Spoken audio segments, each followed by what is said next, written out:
Ampifaliana indray no hiara-banantsika rehetra amin'izao fotoana izao, hiaraka ao anatin'izao fandarana mahafinaritra izao ho an'Andriamanitra ny voninahitra, izy ilay loharano zavatra rehetra ary mameny ahafahantsika rehetra mba ho tafaraka eto. Dia sotra mandrakariva ny mpanompon'Andriamanitra Dr Rina Telesforo.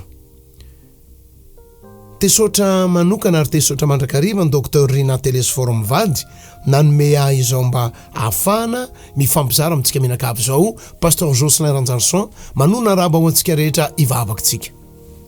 Andriamanitra misaotra anao zay no ny fitiavanao fa ny teninao ny famarinana ary ny teninao ny marina. Raha andre ny teninao zay dia andray famarinana dia mba ny famarinanao no lasa famarinanay, ny famarinanao no marina aminay, tsy hoe voatery zay nazatra anay. Dia mba mitenena ary aminay tsiraray avy amin'ny anaranao Jesosy Kristy Tompo. Amen. Ampifaliana no hiarahantsika ao anatin'ity fandarana manokana aloha hevitra amin'ny herinandro ity dia ny hoe ny toe-tsainy ny fanjakan'ny lanitra, fomba fisaina ny fanjakan'Andriamanitra. Raha tsorina amin'ny teny tsotsotra dia ny hoe ny toe-tsain'ny olona anankiray rehefa manomboka miaraka amin'Andriamanitra izy. Satria rehefa miaraka amin'Andriamanitra tsika dia mila mianatra ny toe-tsaina ao amin'Andriamanitra. Ahoana moa le toe-tsaina ao an'Andriamanitra? Le toe-tsain'Andriamanitra, le toe-tsain'i Jesosy Kristy. Isaka mamaky baiboly tsika dia me mahafantatra an'Andriamanitra dia me mahafantatra ny toe-tsaina. Omaly tsika dia ndresaka momba ny Joba ary somary mbola hijanona kely eo tsika androany. Ohatry ny ahoana ny toe-tsaina ao amin'Andriamanitra, ohatry ny ahoana ny fomba fisaina, satria zava-dehibe loatra ny ananantsika ny toe-tsain'Andriamanitra sy ny fomba fisaina an'Andriamanitra. Lalam-pitahiana ho antsika zany. Dia hitantsika ny hoe ao amin'Andriamanitra ny toe-tsain'Andriamanitra dia zao Andriamanitra mpisintona fiainan'olona miakatra. Zay ny ao am-pon'Andriamanitra, mpisintona fiainan'olona miakatra izy. Ahoana moa no fomba araka nambara tamintsika tamin'ny fandarana teo aloha? Ahoana no fomba izay ahafahantsika tena miaraka amin'Andriamanitra raha tsy mianatra ny fomba fisainan'Andriamanitra tsika, ny toe-tsain'Andriamanitra isika? Ry havana, hitantsika tamin'ny farany ao amin'ny bokin'ny Joba toko voalohany 5:7 dia ny teny Andriamanitra ny teny zavatra tsara be dehibe momba ny Joba Andriamanitra. Zay zany ilay misintona olona miakatra. Ndresaka zavatra tsara be dehibe Andriamanitra. Hoy Andriamanitra mantsy Satana, efa nandinika an Joba mpanompoka va ianao, tsy misy takazy eny ambonin'ny tany, olona marina, tsy misy olona marina sy mahitsy ary matahotra an'Andriamanitra mifady ny ratsy rehetra. Zany ny an'Andriamanitra. Mpisintona fiainan'olona izy tompoko. Averina foana fa ny fomba hisintomana fiainan'olona miakatra dia amin'ny alalan'ny resaka no akaiky indrindra, resaka ny voalohany indrindra. Afaka manampy azy ianao amin'ny lafiny zavatra na amin'ny fiainana andavanandro na mety amina ara-bola mihitsy ary tsisy maharatsy an'izany. Fa ndao atomboka amin'ny zavatra tsotra sy aingana indrindra, ny resaka tsara atao mikasika amin'ny hafa, hoy ny fandarana teto tamin'ny farany, dia misintona ny fiainany hiakatra. Satria rehefa miresaka zavatra tsara momba anao aho dia mahatonga ny olona ino ametraka zavatra valeur momba anao.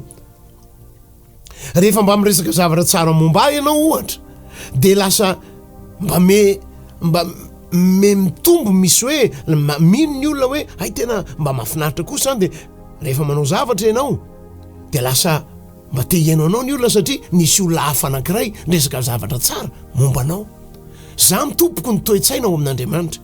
Toe-tsain'ny Satana indray dia zao, voalohany tsy tia miresaka zavatra tsara momba ny hafa.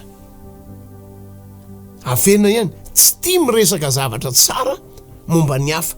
Ohatrany tsy ety amin'ny mihitsy hoe mba hiteny amin'ny hafa hoe ay anranona iny anie ohatra zao hoe ihany iny tena olona mahafinaritra iny, reny ndray tena olona ohatra zao. Zany ny toe-tsain'Andriamanitra tompo. Hitantsika zany eo. Satana sady tsy tia miresaka zavatra tsara momba ny hafa ary tsy zay ihany fa ny toe-tsain'ny Satana dia te hanaparitaka zavatra ratsy. Tsy mahazaka izy, mahazaka an'le marehan'le zavatra tsara hoe ranona iny anie zao hoe Joba iny anie zao hoe olona marina iny, olona mahitsy iny anie. Tonga dia tonga izy amin'ny 5:7. Inona akory? Fanatenan-javatra, olona intéressé. Zay moa ny dikan'io fanatenan-javatra io. zavatra misy kajy manokana io ny tena marina voalohany miresaka zavatra ratsy momba ny job izy ary faharoa tsy mahazaka mandray zavatra tsara momba ny job izy toe-tsaina tokony alantsika samy tompoko averiko aminy sady efa tsy tia miresaka zavatra tsara ho amin'ny hafa ary faharoa tsy mahazaka mare zavatra tsara mikasika amin'ny hafa fa ny toe-tsain'Andriamanitra kosa dia zao miresaka zavatra tsara momba ny hafa ary faly rehefa mare zavatra tsara eo amin'ny fiainan'ny hafa zasy ianao hoe mba faly rehefa misy olona hoe ianona ono nahazo ohatran'izao ianona ono ohatran'izao ihany iny mba olona mahafinaritra iny a dia misy tsy mahazaka fa tonga dia alay-panahy andoto le olona dia tahaka izany tsisy valaka ihany ao anatin'ity bokon'ny Joba ity dikan'io ihany koa dia ny hoe Andriamanitra tena fifalian'Andriamanitra mahita olona anankiray tena asoavina sy tahina ny toe-tsain'ny Satana indray dia izao tsy mahazaka fiainana olona mba memetimety ohatra farak'izay akaiky rehefa misy olona mahazo zavatra andeha atao hoe mahazo tsy fantatro tany ve vidy fiara ve samy eo ampianakavy na zavatra kely tsotsotra mba hoe menina mety moto azy io na mety tsy fantatro io fa raha vao misy olona mba nahazo zavatra tsara dia misy olona mikaraikona any ambadika any fa maninona tompoko tsy mba mahafaly antsika ve na iza le hafa na iza le hafa hoe tena mba ohatr'izao a tena mba nahazo ohatr'izao ihany indrindra moa ka hoe lasa ny andafony ihany tonga dia misy tsy mahazaka inona nanodikodim-bola angamby iny ohatrohatran'izany le mino fa tsy vaovao amintsika izany zavatra zany a fa saingo ohatrany hoe mba mivoakety fotsiny le izy tsy zaka mihitsy hoe lasa ny andafy sy tsy lasa an'izany fa mandaingy ny tena marina tsy zaka le toe-tsaina tsy mahazaka hoe lasa nivelany le olona anankiray ry havanao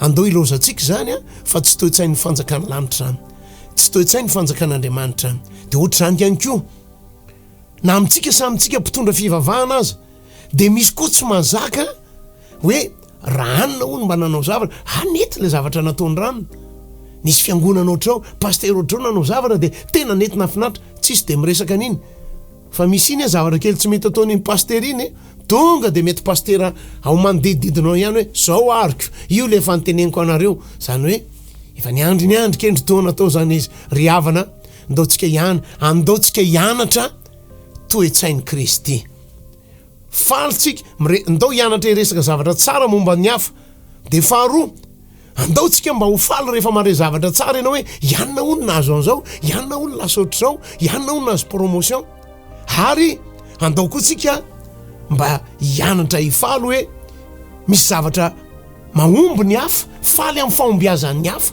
faly amin'ny fitahinan'ny hafa mba hizasy ianao ne zany manomboka androany raha toka tsy mbola izay tsika ndao angataka hoe ampio hafana masina fa tena tsy zany mihitsy mantsy le tontolo misy anay taloha eny antsika rehetra mitovy taona fa mianatra tsika zao toe-tsain'ny fanjakany lanitra toe-tsain'ny fanjakan'Andriamanitra ivavaka tsika raha io misaotra anao zay fa enao manome ny fifampizarana zay mba hiarahanay menakavy eto hianatra ny tontolon'ny toe-tsain'ny fiarahana aminao ao anatin'ny fanjakan'ny lanitra sy mifanjakan'Andriamanitra manomboka eto tany dia misy toe-tsaina vaovao hianarana misy fomba fisainana vaovao hianarana omeo anay zany satria tena marina ane dia te-hitanay ianao fa saingy misy zavatra tianao diovina ao anatinay mameny teny ianao ho tahina ny antsiraray avy amin'ny anaranao Jesosy Kristy Tompo amen